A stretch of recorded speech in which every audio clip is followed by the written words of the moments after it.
Caramba. Nas Richthofen. E tem do Nardoni que também, quer ver? Aqui, ó. Esse? Aí, ó, aqui já tive que trabalhar colorido. Por Que ele quê? fala e ela fala. Ah, tá, pra saber. Pra confrontar as versões. O que tinha de diferente nas duas versões. E tinha muita coisa diferente? Algumas. É? Você lembra? Não vou dar spoiler. Ah, tá, mas algum. Não, eu leio, não, é porque eles têm contradições ali, né? Ela fala de um sorvete, ele fala de um, por exemplo, se eu me lembro bem, um conta que a menina sujou a camiseta, porque ela estava com uma camiseta que não era dela, que era do irmão mais novo da Jatobá. E aí era uma camiseta maior, tal. Cadê a camiseta dela? Por que ela tá? A gente perguntou, por que ela tá com uma camiseta que não é dela? Ele responde que caiu sorvete, ela responde que caiu Coca-Cola. Eu acho interessante.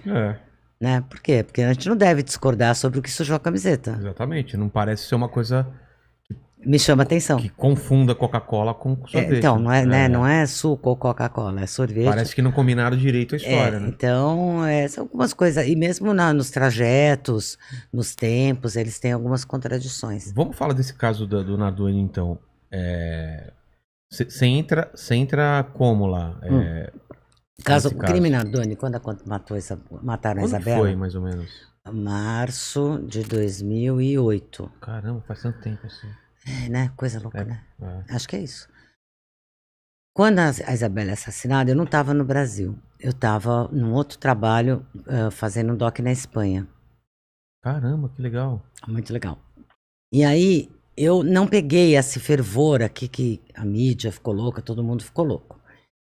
E quando eu voltei, eu tinha não sei quantos pedidos de entrevista, mas eu cheguei num domingo e na segunda começava o júri do Jorge Fará, Jorge Fará, que é um que escortejou a paciente dele, jogou por São Paulo, ele ia ser julgado. E eu tinha um convite para assistir esse júri. Então eu falei, nem conheço esse caso dessa Nardoni, eu vou no júri, que era no Fórum de Santana, que é o mesmo fórum que caiu o caso Nardoni. Tá. Só que eu não estava sabendo de nada, eu fui lá, você vê a coincidência? Imprensa toda lá? Então, a imprensa o júri do Fará não estava tão quente, porque a imprensa estava no caso Nardoni.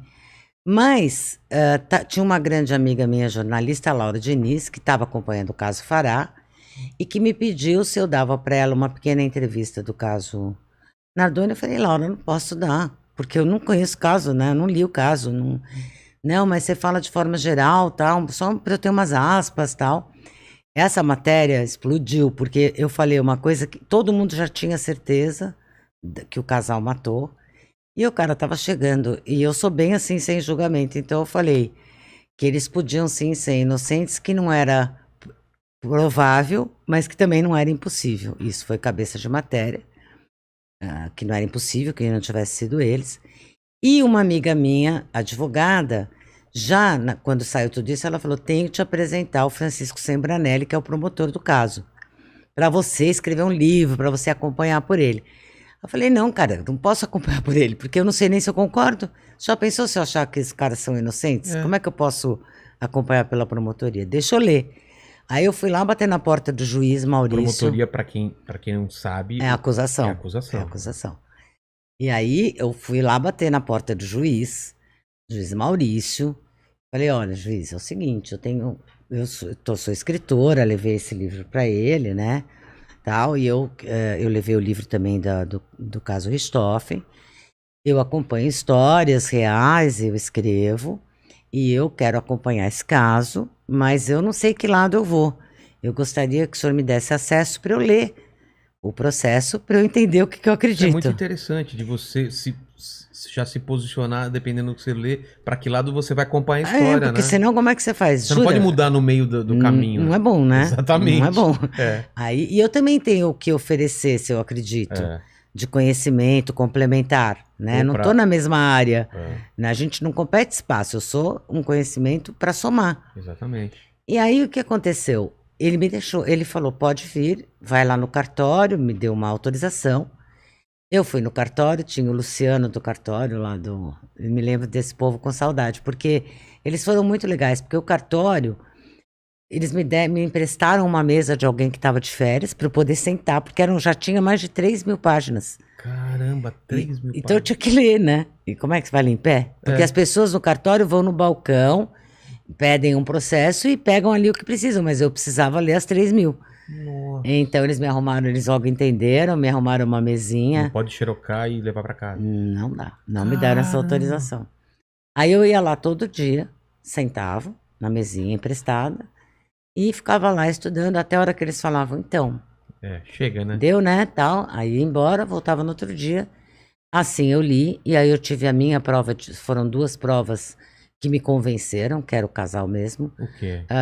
Você não tira o casal da hora da queda da menina de lá, eles estão lá. Não tem como. Não tem como. Não tem, no livro explica bem detalhadamente isso. Tá. Você não tira eles do local do crime. Ponto final.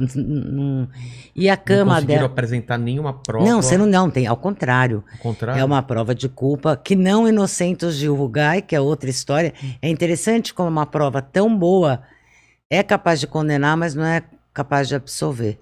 Mas, enfim, Como no assim? caso dele, eu vou te explicar, tá. porque no caso Nardoni é o seguinte: na hora da queda, a Jatobá e o Nardoni estão no telefone fixo do apartamento.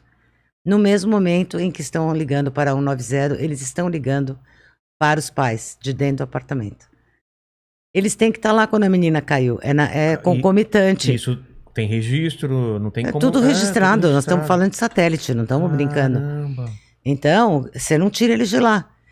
No caso de Rugai, que eu trabalhei pela defesa e sou convicta que ele é inocente, na mesma hora do crime acontecendo no Pacaembu, na Rua Atibaia, ele tá no telefone. Ele está num fixo em outro lugar a 8 quilômetros de distância. A mesma prova. É a mesma prova. Inocenta um e incrimina o outro. Incrimina um, mas não conseguiu inocentar o outro, porque o Gil foi condenado.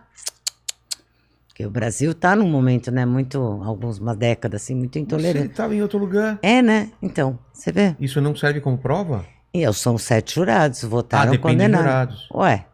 Caramba. E o Gil era um réu, assim, eu acho que o Gil foi condenado porque ele é uma pessoa estranha do que porque assassino ele não é.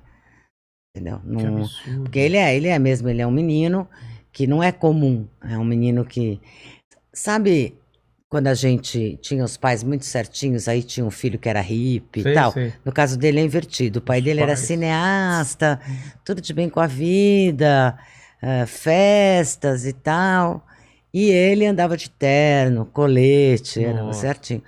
E ele é um cara que realmente, eu também sou estranha, então não posso falar dele. Se você entrar na minha casa, os livros que eu escrevo, ainda bem que você tem caveira, você ia ficar à vontade. Eu tô vendo. Quantas caveiras você tem? Um monte, Não, em casa tenho, eu gosto de caveira, gente. Eu também, minha casa mas tá isso é estranho, mas isso é caveira. estranho para as pessoas. Né? E daí, se eu for suspeita de assassinato, isso vai pesar contra. Ela já gostava de caveira. Olha, eu nunca pensei nessas coisas. E os livros que eu tenho em casa? Nossa, óbvio que é ela. Então, é lógico. Ela sabe tudo. Ela escreve sobre isso. Ela escreve sobre. Então, com o Gil acontece um pouco isso. Ele é estranho, mas isso ainda não é crime ser estranho, né? Ainda bem, né? Mas voltemos aos Nardones. Então... Então, aí eu fiquei convicta da culpa deles. Falei, não, eu realmente sou convicta. E aí sim eu conversei com essa amiga que queria me apresentar. E falei, depois de terminar as 3 mil páginas e tal. Demorou uns 20 dias. Aí falei, pode me apresentar. Conheci o Francisco Sembranelli. Ficamos muito amigos. As famílias ficaram amigas, sabe? Ele na época era casado com a Daniela. Fiquei também muito amiga da Daniela, que era defensora geral do Estado de São Paulo, e ele promotor, era um filme, né? O promotor e a defensora. Mas então era uma discussão muito rica entre nós sobre esse caso, e eu trabalhei com ele 2 anos e meio, também toda semana, e muitos fins de semana, nessa acusação para o júri, para entender esse caso, para saber o que era a prova, para entender como mostrar isso para os jurados. E eu estava no júri completo, então, e aí escrevi o livro, voltei para casa, me fechei e escrevi A Prova e a Testemunha, porque o caso Nardoni, no Brasil, ele é um marco, porque é o primeiro caso onde a prova científica é um divisor de águas ali. Antes disso não era muita retórica, ainda é. A lábia... A cultura de prova demora. Com o true crime, que você estava falando aqui no Brasil, isso vai ajudar. Né? É, porque a ficção também ensina. O teste de DNA ensina. Isso vai ficando um assunto falado Recorrente, por todo mundo. Todo mundo discute, atores falam, escritores falam. Não parece uma coisa muito abstrata. Aparece na televisão, aparece na novela e você vai exigindo também. Quando você é jurado, você olha aquilo e fala, mas então, por que não fizeram um teste de DNA? Que é por que não coletaram digital? Não sei quanto, porque eu queria ter visto, entendeu? Então você... e aí, quem sabe um dia vai voltar a valer, na maioria, o indúbio pro réu. Que deveria funcionar assim, que se você tem dúvida, o cara tem que ser absolvido. Porque é muito pior você prender um inocente do que você deixar solto um culpado. Entendeu? Então, e eu acho que as provas científicas é o que dão muita confiabilidade de que você está votando certo que é culpado. E não porque você fica num discurso da tarde, policial da tarde. Né? Porque é psicopata, porque olha o olhar dele, porque ele olhou pra cima, olhou pra baixo. Só que não quer dizer nada, gente, pelo amor de Deus. Suzane chorou no enterro que nem uma louca. Cara, e daí que ela chorou? Aí, quem tá assistindo isso fala, não, claro que ela é inocente, olha só. Mas, gente, chorar tá fácil ou tá difícil? No caso de Rugai, eu quase fiquei louca, que tinha uma discussão, tem páginas do inquérito. Se o cachorro não latiu. Eu não sei, não, que o cachorro não. Mas qual é a relevância do cachorro? Assim, é assim que a gente vai entender se alguém que matou era conhecido ou não era? Eu não sei porque o cachorro latiu ou não latiu. Nós vamos ter que chamar o Dr. Pet. Exatamente. Para dar uma opinião no caso, entendeu? Então, acho que as pessoas um pouco...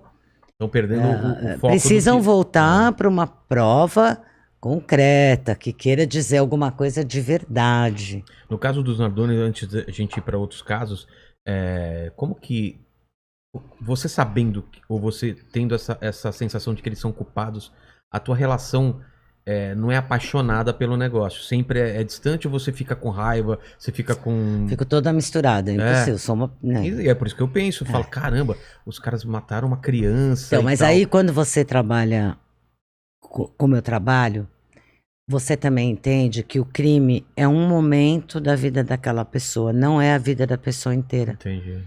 Então, por exemplo, um dos momentos mais tristes que eu vi no júri foi a mãe do Alexandre. Gente, que tragédia na vida de todo mundo. É uma tragédia. Culpado, inocente. Quando acabou que o juiz deu a sentença, você acha que alguém ficou feliz? A Isabela estava morta. Não vai voltar. Entendeu?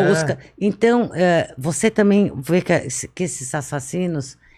É muito sofrimento no entorno também. Os filhos, os pais... O Alexandre Nardoni e a Ana Carolina Jatobá, eles têm outros 2 filhos. Vocês já pensaram? Eram pequenininhos. Os 2 pais presos, pai e mãe presos por muito tempo. Que tragédia para todos. Então... Não tem só, o monstro. Claro que tem o monstruoso que ele fez e que ela fez, mas tem todo um lado que é o entorno. Tem toda a consequência.